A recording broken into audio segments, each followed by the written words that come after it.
Hello friends, once again welcome to my YouTube channel knowledge station. आज का topic बहुत ज़्यादा इंपॉर्टेंट और इंटरेस्टिंग है, तो आज की वीडियो के साथ एंड तक जुड़े रहें और इस वीडियो को पूरा ज़रूर देखें। तो जिसने भी अभी तक चैनल सब्सक्राइब नहीं किया, सबसे पहले चैनल सब्सक्राइब कर दें। Let's start the video. आज की वीडियो है रिक्वायर्ड डॉक्यूमेंट्स के रिलेटेड कि आप लोगों को अगर आप इंटर बेस पर अप्लाई कर रहे हैं बैचलर स्टडीज़ के लिए, तो आप लोगों को कौन कौन से डॉक्यूमेंट्स रिक्वायर्ड होंगे। तो सबसे पहले जो लिस्ट है उसके अंदर आपके पास सबसे पहले आपका आइडेंटिटी डॉक्यूमेंट होना चाहिए, जो कि पासपोर्ट आपका होगा। अच्छा, पासपोर्ट से रिलेटेड आपको मैं एक चीज़ बता दूं कि हमारे पाकिस्तान के जो स्टूडेंट्स हैं उनके साथ एक मसला आता है कि उनका नेम और सर नेम उनके डॉक्यूमेंट्स से बिल्कुल अलग होता है बहुत मोस्ट ऑफ केसेस के अंदर। तो सबसे पहले आप इस चीज़ को लाजमी वेरीफाई कर लें, क्रॉस वेरिफिकेशन कर लें अपनी, कि आपके डॉक्यूमेंट्स के ऊपर जो आपका नेम और सर नेम है वही आपके पासपोर्ट के ऊपर आपका नेम और सर नेम है आपके आइडेंटिटी डॉक्यूमेंट में। क्योंकि ये बाहर आप किसी भी कंट्री के लिए जब अप्लाई करेंगे तो ये बहुत ज़्यादा इसको लेकर बड़ा सर नेम को लेकर बड़ा मसला बनता है। अगर आपके डॉक्यूमेंट्स के साथ आपका नेम और सर नेम मैच नहीं करता तो आपके वीज़ा के ऊपर भी नाम आगे पीछे आ सकता है और इसी तरीके से वो वीज़ा आपका रिजेक्ट भी हो सकता है फेकनेस के ऊपर। तो आप अपने आइडेंटिटी डॉक्यूमेंट पर नेम और सर नेम को ज़रूर चेक कर लें, और ये आपके पास होना चाहिए पासपोर्ट आपका। उसके बाद दूसरा, आपके पास पासपोर्ट साइज पिक्चर आपके पास होनी चाहिए आपकी। तीसरा डॉक्यूमेंट आपके पास मैट्रिक का सर्टिफिकेट, जो कि आपको स्कूल से मिलता है 2 साल के बाद, और आपकी मार्कशीट। ये दो डॉक्यूमेंट्स बहुत ज़्यादा मैंडेटरी हैं, ये दो आपके पास लाजमी होने चाहिए। इसी के साथ इंटर का सर्टिफिकेट, जिसको आप पक्का सर्टिफिकेट भी कहते हैं, वो, और आपके पास मार्कशीट इंटर की। ये दो डॉक्यूमेंट्स भी बहुत ज़्यादा नेसेसरी हैं, ये दो डॉक्यूमेंट्स भी आपके पास होने चाहिए। ये 4 डॉक्यूमेंट्स आपके बिल्कुल ये कह लें कि ये आपके एडमिशन अप्लाई करने की बेस है, क्योंकि ज़ाहिर है इसके अंदर ही आपकी जितने भी मार्क्स हैं, ईच एंड एवरीथिंग इसके अंदर ही बिल्कुल मेंशन होती है। इसके साथ ही आपके जो फिफ्थ डॉक्यूमेंट है, फोर्थ तो मैंने आपको बता दिया, इंटर का सर्टिफिकेट और मार्कशीट होनी चाहिए। फिफ्थ डॉक्यूमेंट आपके पास यूरोपास सीवी। यूरोपास की जो डिस्क्रिप्शन में मैं आपको लिंक दे दूंगा, आप वहां पर जाके चेक करें। आप यूरोपास पर फ्री ऑफ कॉस्ट अपनी सीवी बना सकते हैं। बहुत सारे टेम्पलेट्स हैं उसके ऊपर, आपको कुछ नहीं करना, जस्ट अपनी पिक्चर अपलोड करनी है, अपनी इंफॉर्मेशन पुट करनी है और आपकी सीवी बन गई। और आप वो किसी भी टेम्पलेट के अंदर आप उसको डाउनलोड कर सकते हैं। उसके बाद आप कॉलेज से, आप क्योंकि इंटर बेस पे अप्लाई कर रहे हैं तो आपको कॉलेज से इंग्लिश लैंग्वेज प्रोफिशिएंसी सर्टिफिकेट चाहिए होगा, जो कि आपका कॉलेज आपको निकाल कर देगा। वो आप अपने एडमिन ब्लॉक से जाकर किसी से भी पूछें तो वो आपको इंग्लिश लैंग्वेज सर्टिफिकेट निकाल कर दे देंगे। अच्छा, ये इंग्लिश लैंग्वेज सर्टिफिकेट होता क्या है? इंग्लिश लैंग्वेज सर्टिफिकेट ये होता है, उसके ऊपर ये स्टेटमेंट देती है कॉलेज के आपने यहाँ पर जो स्टडीज़ की हैं उनका मोड ऑफ लैंग्वेज जो था पढ़ाने का वो इंग्लिश था।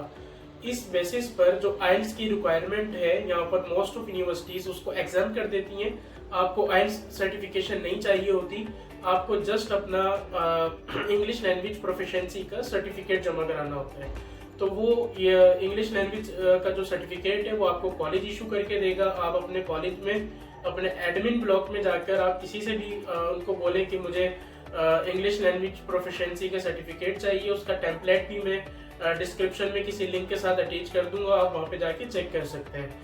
इसके साथ अगर आपने आइल्स किया हुआ है तो आइल्स के बाद तो बिल्कुल आपको इंग्लिश लैंग्वेज सर्टिफिकेट की ज़रूरत नहीं पड़ेगी। और 8 नंबर पर है रिकमेंडेशन लेटर। रिकमेंडेशन लेटर भी आप अपने प्रिंसिपल से ले सकते हैं वो, और या फिर आप अपने किसी प्रोफेसर या अपने किसी टीचर से कॉलेज के ले सकते हैं।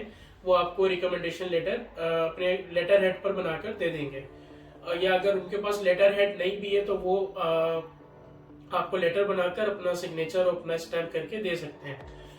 उसके बाद आपके पास एक मोटिवेशनल लेटर होना चाहिए। मोटिवेशनल लेटर क्या होता है? मोटिवेशनल लेटर ये होता है कि आप जिस फील्ड के अंदर भी अप्लाई कर रहे हैं, आप अगर डेटा साइंसेस में अप्लाई कर रहे हैं, आप कंप्यूटर साइंसेस में अप्लाई कर रहे हैं, आप बायोटेक्नोलॉजीज के अंदर अप्लाई कर रहे हैं, बैचलर्स बेसिस पे आप कहीं पे भी अप्लाई कर रहे हैं, तो आपके पास क्या मोटिवेशन है, आप क्यों अप्लाई करना चाह रहे हैं, आप उस फील्ड को लेकर आपने फ्यूचर में क्या चीज़ें करनी है, आपकी क्या मोटिवेशन है।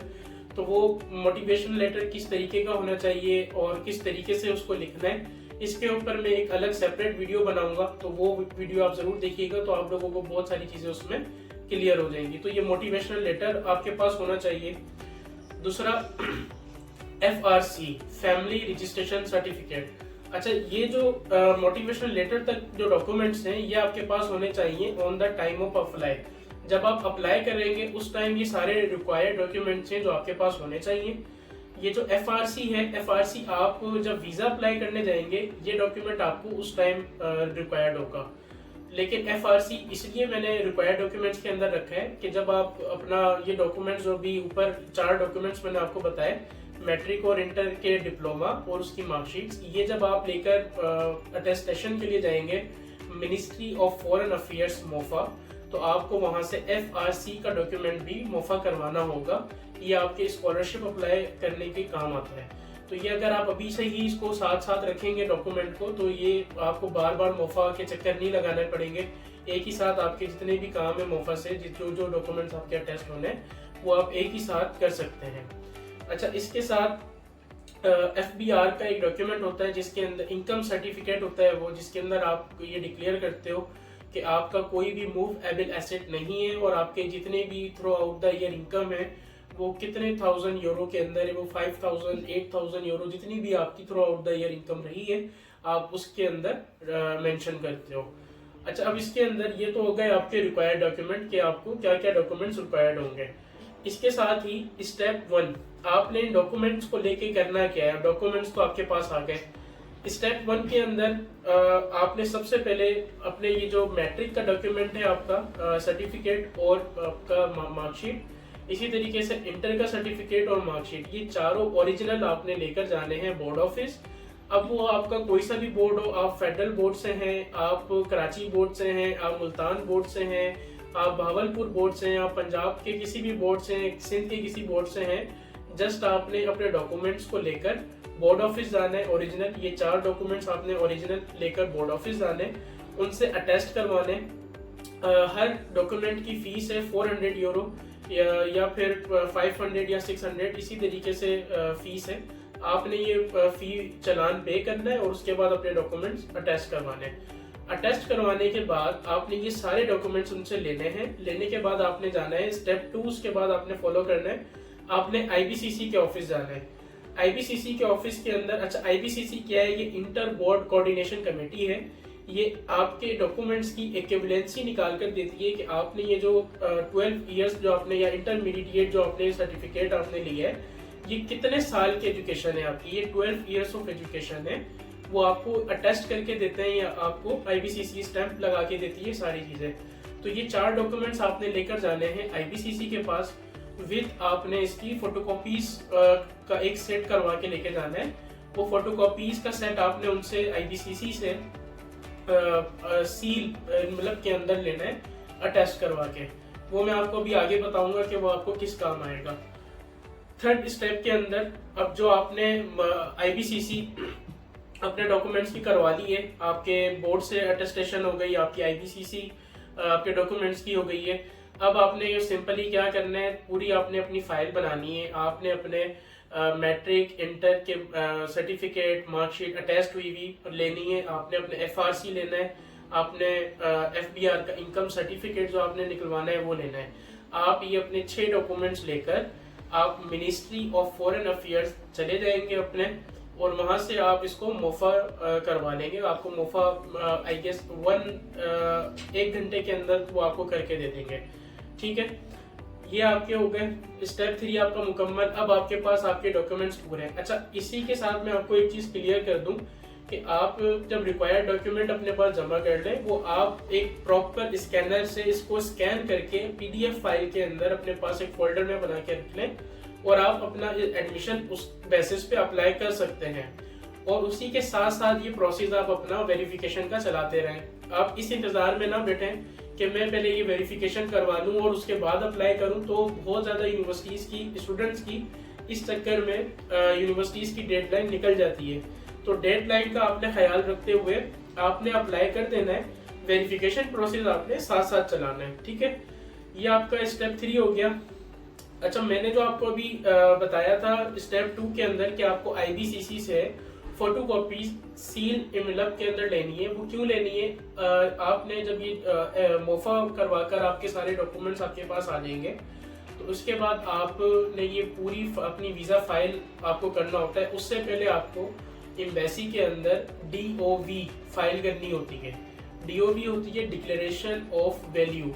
वो आप अपने डॉक्यूमेंट्स की इटालियन में ट्रांसलेशन करवाकर उसके बाद एम्बेसी को हैंडओवर करते हैं या जेरीज के थ्रू हैंडओवर करते हैं। एम्बेसी आपको DOV बनाकर वापस भेजती है। अब इस प्रोसेस के अंदर क्योंकि पाकिस्तान में बहुत ज़्यादा स्टूडेंट्स अप्लाई कर रहे हैं, तो ये बहुत ज़्यादा जो DOV का प्रोसेस है वो टाइम टेकिंग है। तो उसके अंदर बहुत ज़्यादा केसेस के अंदर 3 मंथ्स और 4 मंथ्स भी लग रहे हैं। तो उसके अल्टरनेटिवली सीमिया एक इंट्रोड्यूस हुआ है। उसके अंदर आप अपना पोर्टल बनाकर अपने सारे डॉक्यूमेंट्स अपलोड कर सकते हैं, और उस अपलोड करने के बाद जब आप उनसे अब सीमिया अपलोड करने के बाद भी 2 सर्टिफिकेट्स होते हैं, स्टेटमेंट ऑफ कंपेरेबिलिटी और स्टेटमेंट ऑफ वेरिफिकेशन। जब आप स्टेटमेंट ऑफ वेरिफिकेशन आपको चाहिए होती है, तो उसके लिए आपको ये जो सील इनवेलप आपसे वो मांगते हैं, आपकी फोटोज ओरिजिनल जो डॉक्यूमेंट्स होते हैं उसकी फोटोकॉपीज का, वो आप IBCC से जो आप लेंगे, आपने वो बाय पोस्ट आपने उनको, उनका ऑफिस रोम के अंदर उनका ऑफिस है, आपने DHL के थ्रू या TCS के थ्रू किसी भी पोस्ट के थ्रू आपने उनको बाय पोस्ट वहाँ पर भेज देंगे। तो जो फोटोकॉपीज आप अटेस्ट करवाएंगे IBCC से, वो आपके इस काम आएगी, और ये विदिन 30 डेज आपको पूरा बनाकर आपका सेट भेज देते हैं, जो कि DOV का अल्टरनेटिव है। ठीक है, इसी के साथ ये आपके सारे थे रिक्वायर्ड डॉक्यूमेंट्स। इनके साथ आप अपना आपके पास जब ये डॉक्यूमेंट्स सारे होंगे, ये आपकी पूरी फाइल, ये समझें कि आपकी वीज़ा तक की फाइल आपकी बन गई है। आपने जस्ट अपने पोर्टल पर अप्लाई करना है। आपको जितने भी विदिन 15 डेज 13 वर्किंग डेज के अंदर यूनिवर्सिटीज़ आपको मेल कर बता देती हैं कि आप वहाँ पर आपने एडमिशन सिक्योर कर लिया है या नहीं कर लिया है। उसके बाद आप ये सारे डॉक्यूमेंट्स लेकर जेरीज जाते हैं, और अपना कराची के जितने भी स्टूडेंट्स हैं वो जेरीज जाते हैं, और इस्लामाबाद वहाँ पर अपॉइंटमेंट होती है एम्बेसी की, आप वहाँ पे जाके अप्लाई कर सकते हैं। तो ये थी आज की सारी रिक्वायर्ड डॉक्यूमेंट्स के ऊपर वीडियो, जो कि इंटर बेस के ऊपर जो बैचलर्स के लिए अप्लाई करते हैं उनके लिए। नेक्स्ट वीडियो में इंशाल्लाह बनाऊंगा जो कि बैचलर्स बेसिस पर मास्टर्स के लिए अप्लाई करते हैं, उसके लिए उनको क्या क्या रिक्वायर्ड डॉक्यूमेंट्स चाहिए होते हैं और उनके लिए क्या क्या चीज़ें होती हैं। अगर इस हवाले से आपको कोई भी सवाल है, कोई भी क्वेश्चन है आपके दिमाग में कि इसके अंदर और मजीद प्रोसेस के अंदर क्या चीज़ें होंगी, क्या नहीं होंगी, क्या डॉक्यूमेंट्स मजीद रिक्वायर्ड हो सकते हैं, डिप्लोमा के साथ क्या क्या हो सकता है, तो आप कमेंट सेक्शन के अंदर मुझसे सवाल कर सकते हैं। मैं वहाँ पर भी आपको जवाब दे दूंगा, और मैं उसके ऊपर एक नई वीडियो भी ज़रूर बनाऊंगा। बहुत बहुत शुक्रिया वीडियो को एंड तक देखने के लिए। चैनल को ज़रूर सब्सक्राइब करें इस तरीके की अच्छी अच्छी वीडियोस देखने के लिए। बहुत बहुत शुक्रिया।